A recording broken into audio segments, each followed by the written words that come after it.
Ian Hesketh. I'm the SRO for the Police Wellbeing Service, and also the Wellbeing League for the College of Policing. I've been in policing nearly all my life. I started off life at British Aerospace, actually, down the road. And the astute amongst you will realise that I am from the northwest. I live near Blackpool, a town called Pontefract, just outside Blackpool. Many of you know it. And I started off at British Aerospace and then did an apprenticeship and then went to work for Lancashire Police, more or less straight after that. I did 30 years in Lancashire Police, with secondments to United Nations in Bosnia and Kosovo, did some work in Belgrade and Serbia. I also worked for the UN in the Ukraine for a short time, and then returned back to policing, and then latterly went into academia. So I am a doctor, so I must say I'm an academic doctor, or as my wife describes it, not the type that helps anybody. Okay, so I write about things, I don't really do, I write about things.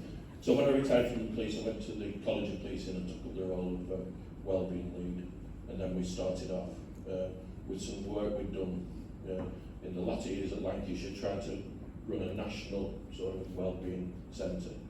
And if we cast our minds back, only probably 10 years ago, nobody really heard of wellbeing as a concept.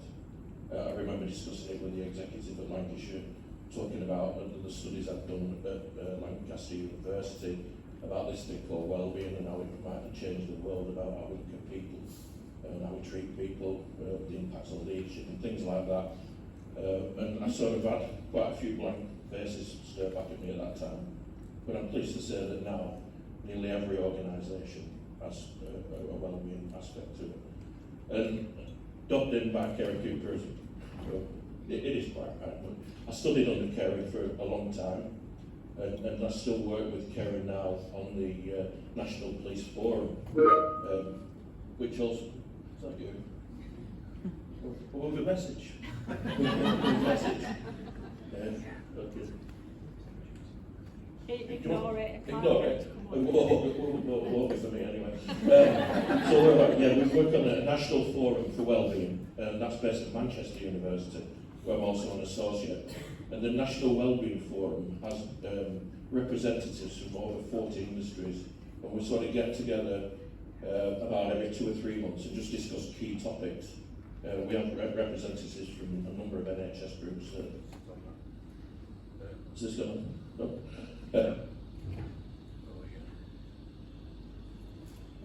I talk about the techno stress and the stress of technology as well later on, if you wish.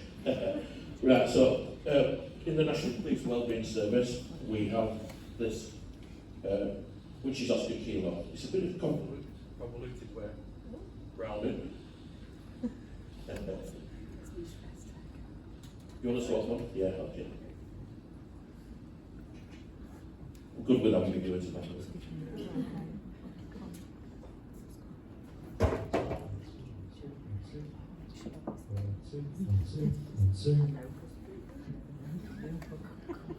One, two.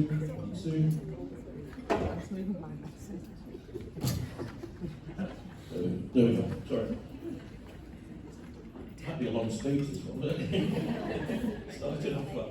So, in terms of Oscar Kilo, this is the takes you to our website. But most of the resources and things that I'll talk about are on the website.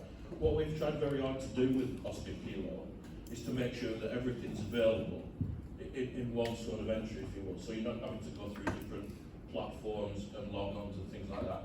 We do have some behind firewalls for obvious reasons, because there's bits and pieces that are confidential. But the majority of our resources can be accessed by anybody, so you can see what we're sort of doing there. Now, another reason I put this up early is that it gives me, in my mind anyway, some sort of reason that everybody's looking at the phones. Doing the kids as well. So just put a QR code, pearly doors, and then you can rest in peace. Everybody's just looking at your website, not Googling other things. But there you go, it's on there. And basically it takes you to these things that tell you about what we do. And I'll go through some of those as well. So this is our CEO, Annie Moss, really good guy. and it absolutely promotes well-being as much as anybody I've ever worked for. So, and he also, what's really good about Andy is that he's really astute with getting the evidence base for everything that we do. So we don't really do things that we're guessing at. We try to get the evidence base first, and what we're looking at now is going to be things that we introduce in future months or even future years. So we try to do that academic research first, then we'll pilot things, and then we do the rollout in that order, if possible. Sometimes things like from pandemic we roll out quickly because there's emergencies. We rolled out quite a few resources quite quickly in response to the riots a couple of months ago now. That we would have normally done in a bit slower time, but that's how we go about things. So Andy basically says this and says this to everybody using the evidence base, and is very, very supportive of everything we do. So the National Police Wellbeing Service sits in the College of Policing, which is responsible for all forces, and the branding of it is called Oscar Kilo, if that's a bit confusing. Probably NHS used to confusing sort of structures and different wiring diagrams. So this is what we try to do. It's a bit of a play on words really, but trying to get upstream of what's going on or what's coming our way. AI, text stress, sleep, financial situations, all those sort of things. We try to get ahead of the curve and get some real academic research to underpin what then becomes our operational mode. So this is the sector that we're working in. As you can see, £16 billion sector, and we wish we had the majority of that, but we don't. Over 200,000 people in British policing. The Stutel amongst you will notice that Scotland's missing, and Ireland, where we're not responsible for that. We're responsible for the 43 Home Office forces, which are numbered here. We do work with Police Scotland, and we do work with both PSNI and the Guard Police, which is Southern Ireland Environment Policing. So we do work with those, but we've no responsibility to them. But again, as you will see on the QR code, you can access most of the stuff straightforward through to it. So we do work with those. We also work with some of the non-Home Office forces, such as Civil Nuclear Constabulary, Ministry of Defence Police, British Transport Police, and we also do some work with the Fire Service as well. So we share some of our services with the Fire Service, especially around our Oscar Kilo 9 dogs. I'll go to those in a minute. In our sector, there's over 140 police charities, so doing all sorts of things from benevolent funds to retreats to small-scale research projects and things like that. So we do utilise those. You might have seen last week that the Prince and Princess of Wales visited Southport. That is something that one of the charities, the Royal Foundation, set up to sort of look at how you work with different emergency services when unfortunate things like that happen. Our chief constables of each of those forces are the employer, and we also have police and crime commissioners as well, which is like a semi-political role. Our budget for the National Police Wellbeing Service is around £3 million a year, something like that, for all the services we provide. And as probably with all public services, it's under constant review, constant scrutiny, and constant pressure to ensure that we deliver value for money. And some of our research actually looks at what are we getting on return of investment for things. So we've just done a piece of work with Professor Paul McCraw looking at return on investment of our psychological risk assessment programs and what that sort of looked like in sort of mathematical terms. So if you invest in it, what do you expect to come back off that? And that's all really valuable evidence for actually applying for funding, which we all often do at times, and also to sort of justify what we're doing on a day-to-day basis as well. So the current landscape, these are the pressures that are on us actually at the moment. So these are open source, there's nothing that's secret on here. So this is from last year's police service. We work in acronyms like the majority of public services, I apologise for that. So PSAW is Police Superintendents Association of England and Wales, but I'm sure you probably worked that out. So they said that next year 38% of all police officers will have less than 5 years service. So that's the picture. So what we had in the austerity years was a freeze on recruitment, and then a great big push to put more police officers back on the street. But as a consequence of that, it relates to the officers having less than 5 years service. Right, where that's important, and I dug these out last night off our notes, is last year, and this may resonate with you actually. Last year there were just short of 46,000 assaults on police last year in England and Wales. 46,000. So that's a 13.8% increase on last year. Now, what's really important is of those 46,000, 72% are on officers with less than 5 years service. You can start to see the links coming. And I'm sort of illustrating this because I realise that you're facing the recruitment and retention issue as well, like us. It's really serious, is that? So 2 to 3 years experience the greatest amount of assaults. So officers with 2 to 3 years experience the greatest amounts of assaults on them. Now, you might think what's happening from 0 to 2 years. In that time, they're either in a training environment, in a classroom, or in company with other officers. Theoretically, anyway, they should be. So they're being trained in the 0 to 2 years. So people are assaulted in that, but the greatest majority is in the 2 to 3 years arena. So 56% of our leavers last year were voluntary resignations. Now, in policing historically, I don't like to be when-I stories, but when I joined, everybody more or less stayed until they retired or got injured. And that was really fact. So everybody worked at 0 to 30 years, then retired. Your pension was all modelled around that, and that was the model for policing. We're not seeing that picture at all now. So 56% of leavers were voluntary resignations. Last year, not retirements, voluntary resignations. 72% of those had less than 5 years in. So that I think if you can follow the sort of logic behind it, this is where we've struggled. And probably like yourselves, our biggest investment is in the 0 to 2 years of the officer coming on board with us. So that's where we're investing lots of money in training and equipment and facilities, etc., etc. So I guess what I'm saying is we're probably facing similar challenges to yourselves within that. Some research around saying that 1 in 5 officers have a form of PTSD. I'm not too sure about the exact validity of that. It was a relatively small sample size, and it came from Police Care UK, which is one of our charities. Although robust research, the research is from Cambridge University, is that they're looking at across the breadth, not the entire breadth of policing with that. And they were really forms of PTSD. I'm not sure they were diagnosed, it was just symptomatic.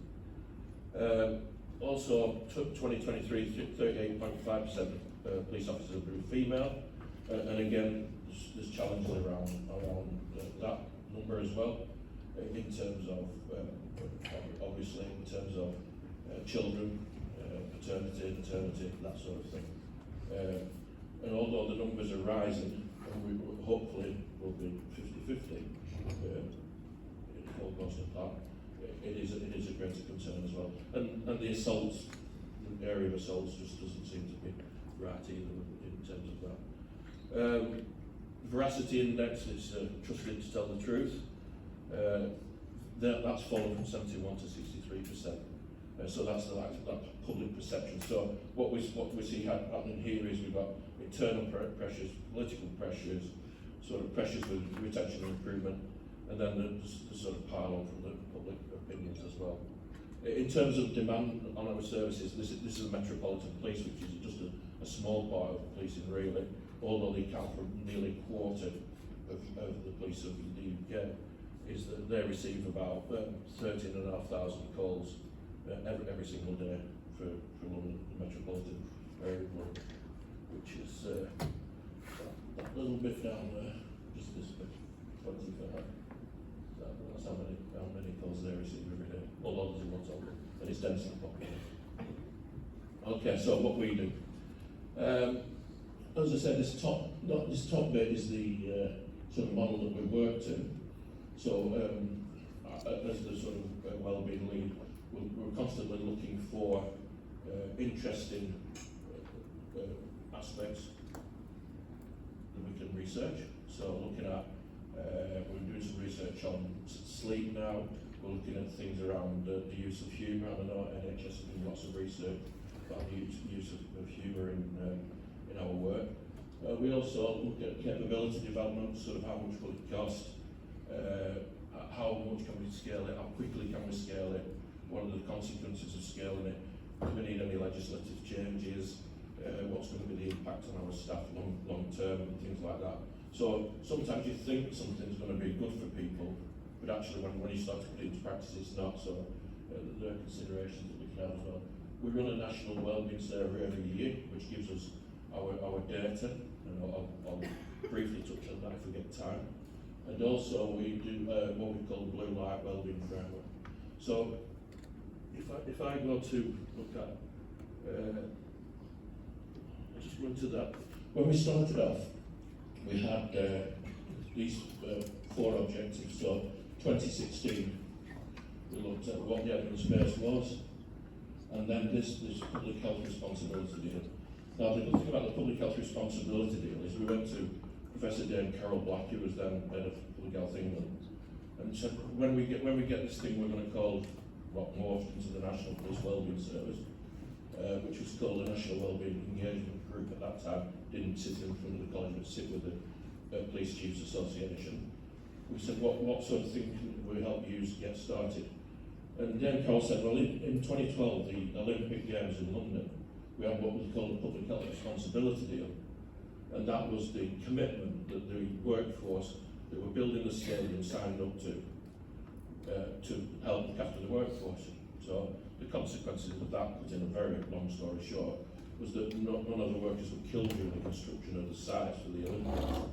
And she said that seemed to be a fairly good approach. So at the time it had 4 aspects. So we took those 4 aspects away with us and looked at what we could do for policing with it.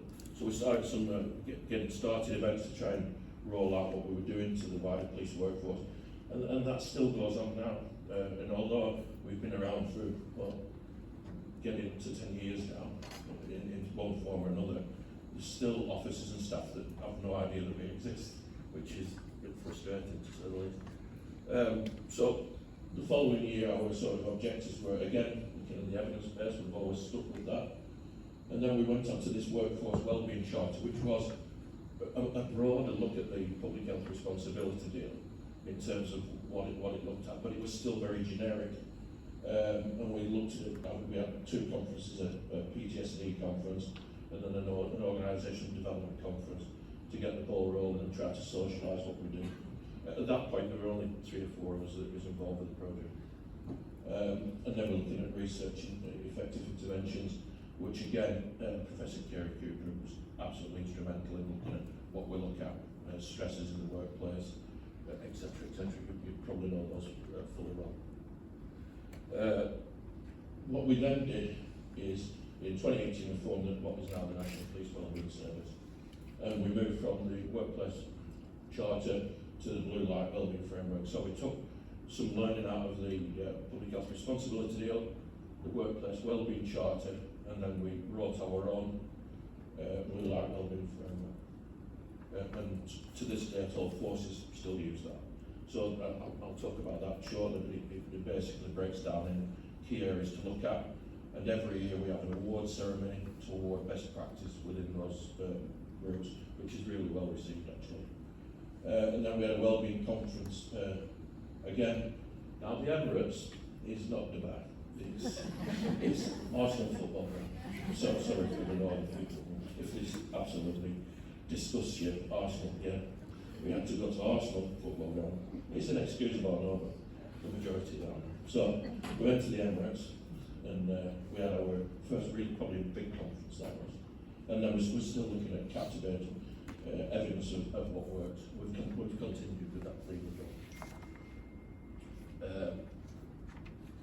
In 2019, we had a moment where we had our first national survey with Professor Les Brayman's team at Durham University.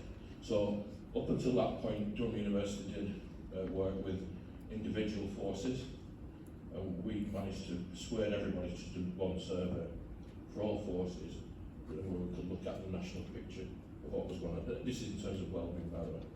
So in terms of wellbeing, what's going on. We introduced some DEI question sets within it, and we've sort of worked with different pieces of leadership with it. We've worked with pieces of stress and other sort of things that we've tried to tease out over the years. I'll show you some of the numbers. We started to publish our research with the academic partners at the same time. So 2019 was a big start for us. So the National Wellbeing Survey findings, this gave us really great insight into what was going on with policing. So the first one we did, we had 35,000 responses. So a biggish survey, significant, I would think. Unusable responses, by the way. We had obviously more than that, but once we weeded some out that were unreliable, we went in and looked at these. Now the first survey, the big one that came out, was that 45% of officers and staff were saying they were getting less than 6 hours sleep every night. Big concern. I think the NHS should look at that as problematic. And that's regularly, not just on one-offs. So regularly getting poor sleep. Shift workers are more likely to experience poor sleep, or not, you'd think that was obvious. But what wasn't as obvious is well, the rest of the policing family seemed to be in the same boat, which was a real concern. So that basically gave us a mandate then to go and look at a lot of sleep research to see if we can improve things. We also looked at levels of wellbeing and noticed that the constables, which is the lower ranks, had the lowest levels of wellbeing. 65% report feeling satisfied in the work. So the work was actually okay. There were just issues around some health and wellbeing facts. We looked at this as well, feeling valued. So we're feeling valued by your management, by your co-workers, and by the public. A sort of gauges to how happy people were. So there have been those factors, if you look. In 2021, we did the survey again. We had 22,000 responses on this one. And still, although we've made slight improvements with the sleep, because we rolled out some hygiene practice. We got a lady called Sophie Bostock into do some podcasts. If you access that QR code, you'll see. I think her podcast is still on there. She did about 6 or 7 for us. Really good, really engaging about sleep hygiene and how you can get better sleep and things. And some of these things were pretty straightforward. Really, we had officers coming on from night duties and just sleeping in a room that sort of put it onto the main road with no curtains or anything, you know, there's light shining in, who were then having low sweep before sleeping and the wrong things and stuff like that. So there were quite educational packages of the initial things. And we saw quite some big improvements with them. In 2022, again, we did the same survey. I'll sort of major on the survey because that gives us that rich data back about what was going on, and it helps us to sort of model research going forward, and also to justify the research that we were doing moving forward from that date. So again, we're still concerned with sleep, but we sort of got that to where we needed to be now. So we have about 4 or 5 sleep studies still going on, and now we're looking very much at wearable tech, so actigraph wristbands and things like that. Get a lot of them on iWatches now that do pretty good sleep illustrations. So we really push that for people to understand how they get sleep and what the factors are with sleeping, and also what the damage is when you don't get enough sleep. And there's been lots of different papers on there as well. So there's a paper called "You Wouldn't Like Me When I'm Sleepy" or something like that, which is a take on something. that. So job satisfaction had declined in police officers and police staff at this time as well. So that was another thing that we were exploring why that was. So last year's survey for 42,000 responses, which was our biggest number, and we also had things like we were looking at that emotional energy and things like that within that survey, which gives us like some really rich data as well, and how people felt valued by the force. And these surveys give you a really accurate look at that, a roller coaster, and you can almost model when executive teams change within the particular force you're looking at. So when executive teams change and you have a different sort of outlook on what work should consist of, you can really see those reflected in the survey responses. We model sort of national pictures, but forces are allowed to get their own read back on what their actual response rates were and what people in their own forces were talking about. So in terms of what we do, we're not political, we don't do campaigning and lobbying. We don't really do crisis support, although we did mobilise the occupational health community in like the recent riots, so we've got those together and sort of clustered occupational health efforts where they're needed. We like to think that we're authoritative, confident, and I think what we can really be sure of is that we have the evidence base behind us for the interventions that we do. Okay, so these are the partners that we work with in terms of academic partners. So we have staff ourselves that look at operational, practical movements, but we also have people that look at different aspects of work. So on the left, there's Dr. Noreen Tarani, who looks after our psychological risk assessments. So we do these for high-risk groups within policing on request, they're not mandated. So it gives them a psychological risk assessment and then gives them sort of like either a fit for duty, suggests a structured interview, or then a psychological assessment depending on what the responses are. She's supported by Dr. Joe Billings, who does a lot of research around that subject to University College London. Next up is Professor Les Graham, who's instrumental in doing the survey work with his team at Durham University. And next to that is Professor Richard Amlett, now at UKHSA. And Rich has been doing a lot of the work on fatigue studies and things like that with us. And that been working with his team there. The ladies, Professor David Cowell-Back, for those who don't know, and Dr. Jessica Miller from Cambridge University. Then we have Professor Kerry Cooper, who should have been your guest speaker today. Obviously, unfortunately couldn't come, but hopefully this will give you an insight into what we're doing. And then Steve Lockey is from a number of universities. Works part-time at Harvard on sleep research, and then he does some work in Surrey. It doesn't sound the same, does it? Harvard is Surrey.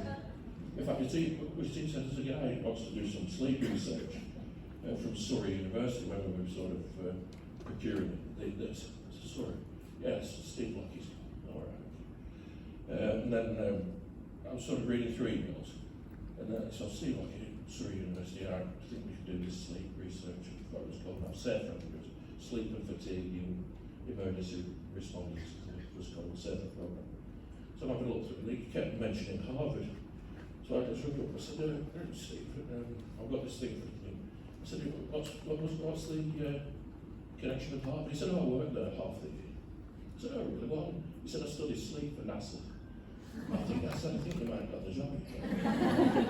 And so he came and did the SAFER project with us, which is looking at sleep and fatigue across the thing. Great guy. And a great, you'll see some of the stuff if you look on our academic publications. We did quite a lot of work with Steve. That's Professor Jean Hartley next to him from the Open University, and again looking at how we form public relations, how we do that comms piece and things like that. And below Jean is Dr. Carol Cox, who does some of the wearable stuff for us. She's at Liverpool John Moores University, and that seems to be making great progress at the moment. And then the husband and wife team there from Washington State University, and they do loads of stuff on the big sleep laboratory there. They do driving training, where drivers and things like that. Excellent stuff. And then Jason Roach, who's over at Huddersfield University, who looks at things like control in the workplace and looks at how we look after family and officers and things like that. Am I ready for Q&A? Ready for Q&A? I won't hold you up anymore. So that's us really. I will just touch on, those are the things for the Blue Light Framework, those are the areas I spoke about. We do have an outreach service with 10 vans, some cars we have badged up, and then our Oscar Kilo dogs, which are support dogs. The handlers are all trained peer supporters, with about 250 of those around the country. We did a few films, promotional films. Again, you can see links to those on the website. And I've wrote a few books on the subject as well. Okay, so Q&A.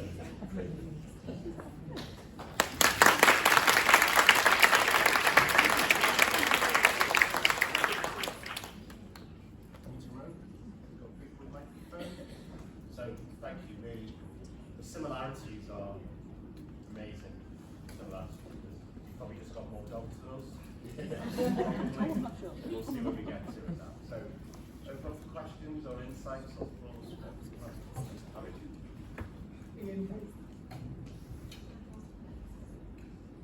Ian, thank you for that fantastic presentation.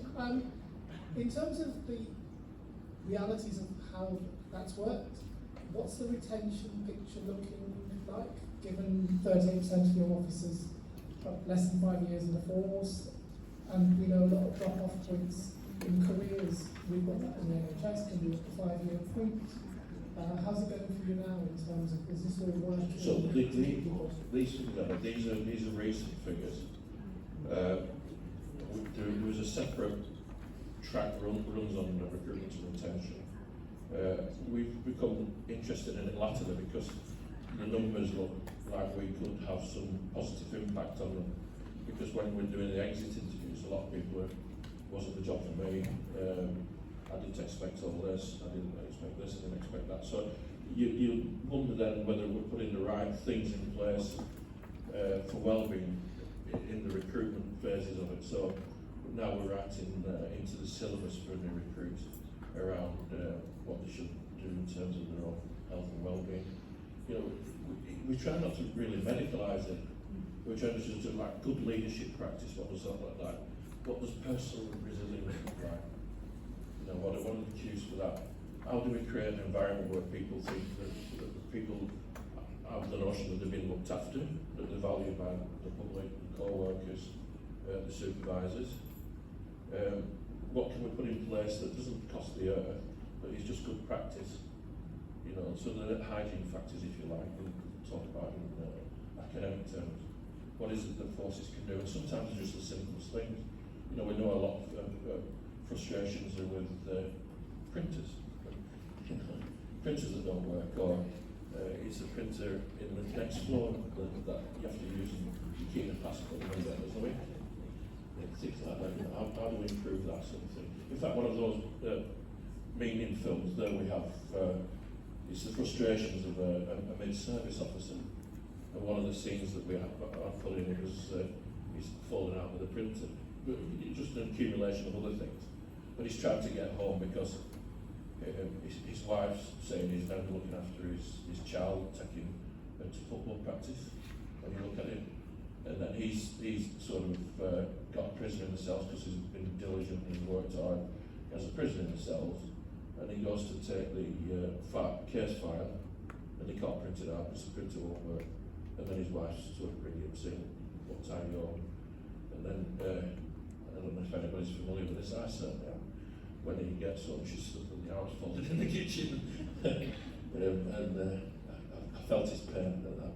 But that sort of thing really, about those little things that you can do to make life better. Especially how it interacts with your personal life. Because many officers go home and then, what's happened today, and they can't really speak about it. So, although you can understand that from a confidentiality point of view, there has to be some sort of easement of that. You know, one of the films we've just done is about if you have children, and we've done some children's books and things like that, what mummy and daddy does at work. There's a whole section actually on the website, Families and Leavers, it's under, that talks about that. Hi Ian, I was really keen when you were talking about that 1 in 5 and the kind of sleep issues that there were with people in the workforce. Were there any really significant interventions or schemes that came out of the research through the sleep study that you would kind of recommend people look into more or that could be useful? Yeah, we've done a number of things. We've published about 3 or 4 papers now on sleep, around sleep hygiene, circadian rhythms, relaxation techniques, how to unwind, things about diet, exercise, where you sleep, how long you sleep for, what not to get into about napping, things like that. You know, micro sleeps, things like that when you're not enough.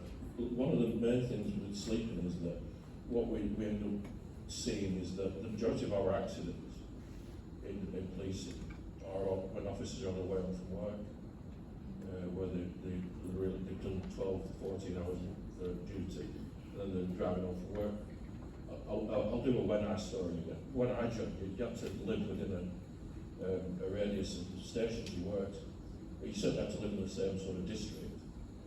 Now officers can often commute another 2 hours after they finish, so you know that extends the day. If you're looking at two sort of days, that's like 4 hours commute on top of an 8-10 hour day.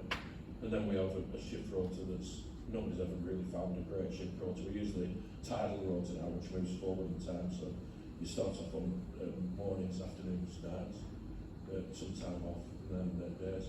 What we find with shift rotas is that the ones that are best for your health are the ones that are the most unpopular. So officers like to do like 3 12-hour days really, and have it done with, and have 3 or 4 days off. But again, going back to the previous point, that extends the day by too long to get sufficient sleep in. So one sort of conflicts with the other. But sleep's been really interesting. Nutrition and what time you eat, what you eat before you go to sleep, especially when you're on nights and things like that. Really interesting stuff. Hi, Ian. So great presentation, and so I've come from the fire rescue service into the NHS, and I can really see the sort of correlation. So great to see the sort of collaboration that's happening, with your work. I suppose my question is associated with: is there any, with your research and with the academic focus, has there been any look into whether there's any differential impact by protected characteristics? So specific groups, for example, disability, race, etc. So is there any? Have you come across anything that focuses in on that? Yeah, we've done some work on the sort of retention and recruitment levels. Nothing really jumps out in terms of retention within that sort of area. To be honest, it does seem to retention and recruitment seems to be across the board. If I'm to be honest, there isn't really. It's not really a group that we've struggled to either recruit or retain. It seems to be the problems are sort of almost generic, if I'm to be honest. And we've looked at in the surveys. We've looked at Jude when she works at GMP. We looked at across the board around DEI issues, and nothing really jumped up to be fair in terms of those things, in terms of well-being generally. Sorry, the reason I asked that question, I also chair the Independent Police Advisory Group for East Lancs, in Lancashire Constabulary, and one of the anecdotal as well as data-driven pieces of feedback is that retention is much poorer with our black and Irish ethnic colleagues, for example. So it may be it's going to be a Lancashire issue. We look at sort of cross policing through the country really. Nothing stands out, but I mean I can look at Lancashire's data and look at that for you, but nothing sort of springs out. You didn't find that. Sorry, back to your previous career. Nothing jumped out in GMP, did it? I can't recall it doing it. A few years ago now, but no, I can't recall it. Remarkable.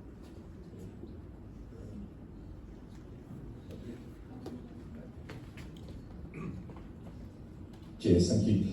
Ian, some really interesting stats and figures there. One of the fundamentals of British policing is policing by consent. And obviously to have consent you need to have respect and trust. So one of the alarming stats for me was that 71% to 63% of people thinking that police are going to tell the truth, which is quite a fundamental element of the policing role. I was just wondering, has any work been done to see what's led to that breakdown in perception, and is there any work to try and sort of like turn that round? Because obviously, if you want to recruit and retain people into a profession, they've got to feel that that profession is respected and valued as well. Yeah, you're talking about the work on the veracity index. That's I think that comes from the ONS data. It looks across different industries. So I looked out the policing sort of metrics there. I forgot which occupation is the top of that, but it isn't policing. I'm not sure whether it's medical doctor. Yeah, the veracity index. They are worrying those as well. But what was interesting was when we did the surveys during the COVID period, confidence in the police went really up. It should be like fundamentally as well, so significant that we almost had to ignore it, like peaks. And our officers reported less stress, feeling more valued by the public. When we looked at that, we sort of understood that the workload had dropped quite a bit because there's nobody out and about. So the workload had dropped quite a bit, but the calls that officers and staff were going to, or attending to, were like high value and good interactions. And our officers have more time to deal with people, and I think probably dealt with better.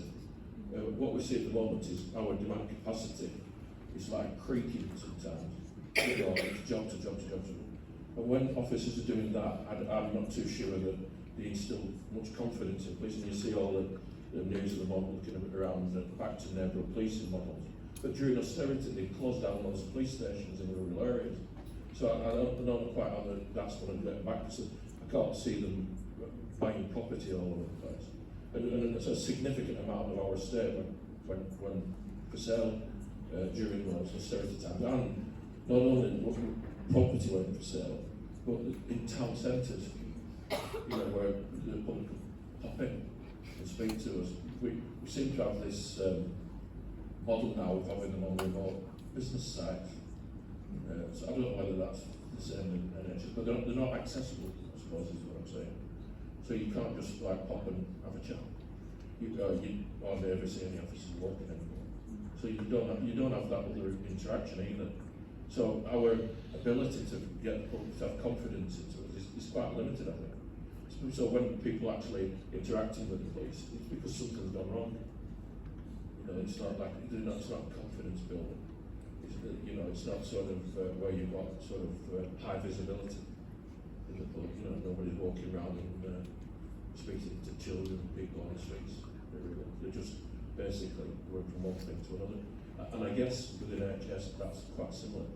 And back to your other point, that doesn't really make it an attractive local life. We've got one more question at the back. Sorry, Hi Ian. I was wondering whether the Wellbeing Service is doing anything in response to the cultural and sexual safety issues that have emerged in some of the forces. There's a separate unit dealing with that. The VKPP sort of set of work, opposite areas being run by a team of academics working with policing together.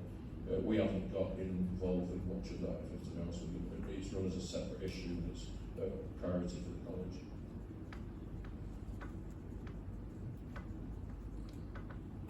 Okay, I think I'm being told time. So hopefully you can hear me. I just want to ask one question. One thing you haven't, it's great to see the national framework and all the, thank you for sharing all the resources. I just wondered what local leadership looked like.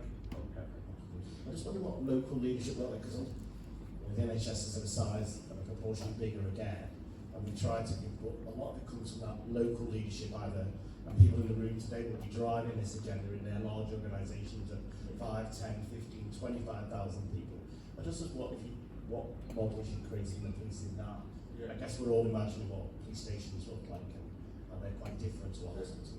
Yeah, it's a good point actually, because what you have within those forces I put up before, you've got back to those.